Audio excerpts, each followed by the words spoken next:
Hello everyone, আসসালামু আলাইকুম। আশা করি আপনারা সবাই ভালো আছেন। আপনাদের দোয়া এবং আল্লাহর রহমতে আমিও ভালো আছি। আজকে আরও একটি ব্লগ আপনাদের সাথে শেয়ার করব। যদি ভালো লেগে থাকে তাহলে অবশ্যই লাইক করবেন এবং সাবস্ক্রাইব করবেন চ্যানেলটি, অনুরোধ করছি। আর যদি ভালো না লাগে তাহলে আমার ভিডিওটি স্কিপ করে যাবেন। আমি এখানে কালকে বিকালে বাজার করে আনছিলাম আর কি, সেগুলো শেয়ার করেছি। এখানে কিছু কাঁচা বাজার করেছি আর মাংস বাজার করেছি, সেটাই শেয়ার করছিলাম। আসলে বাচ্চা নিয়ে নিজেকে বাজার করে খেতে হয়। আমার দুইটাই বাচ্চা, যেহেতু বড় মেয়েটা অনেকই ছোট, আর ও এখনও নিজে হাতে খেতেও পারে না, সেহেতু দুইটা বাচ্চাই বলা চলে। আর ছোটটা বাবা, ও এখনও আমি ভয়েস দিচ্ছি, আপনারাও হয়তো বা ব্যাকগ্রাউন্ড সাউন্ডে শুনতে পাবেন ওর চিৎকারটা।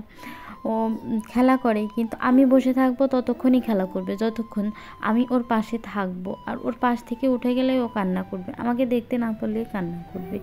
তো সেহেতু ওকে ঘুম পাড়িয়ে আমার সমস্ত কাজ করতে হয়। আর তার মাঝে ব্লগিংটা আসলে বুঝতেই পারছেন কতটা কষ্টদায়ক। তারপরেও অনেক আশা নিয়ে আমি ইউটিউবে আসছি। আপনাদের অনুরোধ করবো এর জন্যই যে প্লিজ আমার চ্যানেলটা সাবস্ক্রাইব করে দিবেন। আর এখানে আমি মাছ ভুনা করব। মাছ ভুনা করার জন্য টমেটো পেস্ট করে নিয়েছি। টমেটো পেস্ট করে মাছ ভুনা করলে অনেক মজা হয়, আপনারা করে দেখবেন। আর পাশ থেকে আমার ছেলে অনেক সাউন্ড দিচ্ছে, আপনারা কিছু মনে করবেন না। আসলে ও জেগে উঠেছে তো, আর আমি ভিডিওটা ভোরে এডিটিং করছিলাম নামাজের পর। যত সাবধানতা অবলম্বন করে আমি উঠি না কেন ভোরে নামাজের জন্য, ও জানি কিভাবে ঠিক পেয়ে যায়, ও উঠবেই। তো ও উঠে আবার কান্না করে না, ও খেলা করে। সকাল টাইমটা প্রচুর খেলা করে, তো ওই টাইমটা খেলা করছিল। আমি নামাজ পড়ে নিয়েছিলাম, নামাজ পড়ে আমি ভিডিও এডিটিং করতে বসেছি, ওর পাশে আছি, এজন্য ও খেলা করছে। আর আমার ছেলের 5 মাস বয়স, মাশাল্লাহ। আপনারা আমার ছেলের জন্য দোয়া করবেন। আর আমার মতো 5 মাস বয়সী বাচ্চার মায়েদের কি অবস্থা, তারা অবশ্যই সাড়া দিবেন। আর এই শীতে বাচ্চাদের নিয়ে তো অনেক কষ্ট হয়। আসলে গরমের সময়ে ফ্যান চালু করে বা কোনোভাবে না কোনোভাবে বাচ্চাদের একটু কন্ট্রোলে রাখা যায়, যদিও দূর সময়ে সমস্যা ফেস করতে হয়, তারপরেও গরমের সময় একটু কম সমস্যা হয় আমার মনে হয়। আর শীতের সময় একটু বেশি সমস্যা হয়, কেননা এই সময়ে বাচ্চাদের গায়ে কম্বল দিয়েই যেতে হয়, তবুও গায়ে কম্বল রাখে না, ফেলে ফেলে দিবে।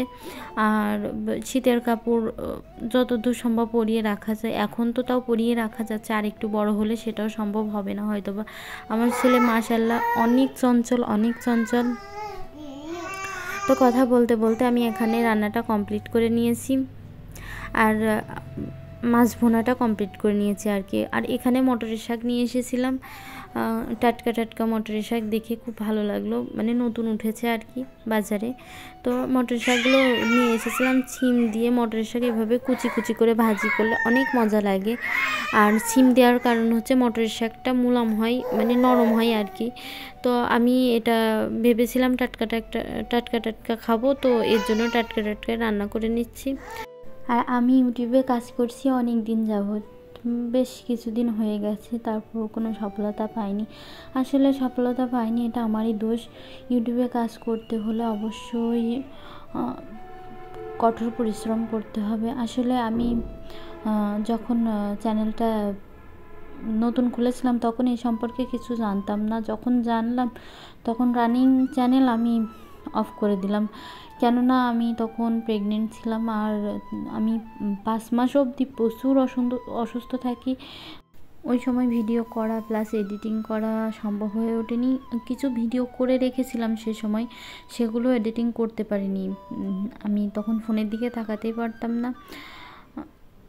তো যখন চ্যানেলটা একদম ডাউন হয়ে গেল খারাপ লাগছিল, তবে আমি ভেবেছিলাম যে একবারে 5-6 মাস যেহেতু এরকম চ্যানেলটা ডাউন হয়েই গেল, একবারে ডেলিভারির পর শুরু করব। তো সেটাই করেছি। আমার ছেলের বয়স 5 মাস আগেই তো বললাম। তো এখন থেকে আমি চ্যানেলটা রানিং রাখার চেষ্টা করব।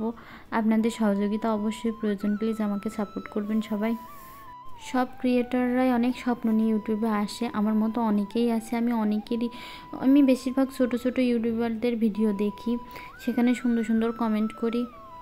আশা করি আপনারাও সবাই আমার পাশে থাকবেন। আমার আশেপাশে কোথাও আমার মানে পরিচিতর মধ্যে কেউ ইউটিউবার বা ফেসবুকে নেই, মানে এক্ষেত্রে ব্লগিং বা কোনো ক্রিয়েটর নেই, আমার পরিচিত কেউই নেই। সেক্ষেত্রে আমি জানতামও না কিভাবে ভিডিও ক্রিয়েট করতে হয় বা কিভাবে ভিডিও এডিটিং করতে হয়। সম্পূর্ণটাই আমার ইউটিউব থেকে শেখা। আমার ইউটিউব থেকে ভিডিও এডিটিং থেকে শুরু করে কিভাবে ব্লগিং করতে হয় সেটাও শেখা। এখন বিভিন্ন ধরনের কোর্স করছে, কিন্তু আমি যখন শুরু করেছিলাম এরকম কোনো কোর্স আমি দেখিনি, বা এই কোর্সগুলোতে কি করা হয় আমি তাও জানি না। তো আমার ভিডিও কেমন হচ্ছে, আমার কাছে মনে হয় ভালোই হচ্ছে, বাকিটা আপনাদের উপরে। তো যাদেরই আমার ভিডিওটা এতটুকু পরিমাণও যদি ভালো লেগে থাকে, প্লিজ কমেন্ট করে আমাকে জানাবেন। আপনাদের একটা কমেন্ট আমাকে অনেক ইন্সপিরেশন যোগায়। একটা লাইক বা একটা কমেন্ট আমার কাজে আগ্রহ বাড়িয়ে দেয়।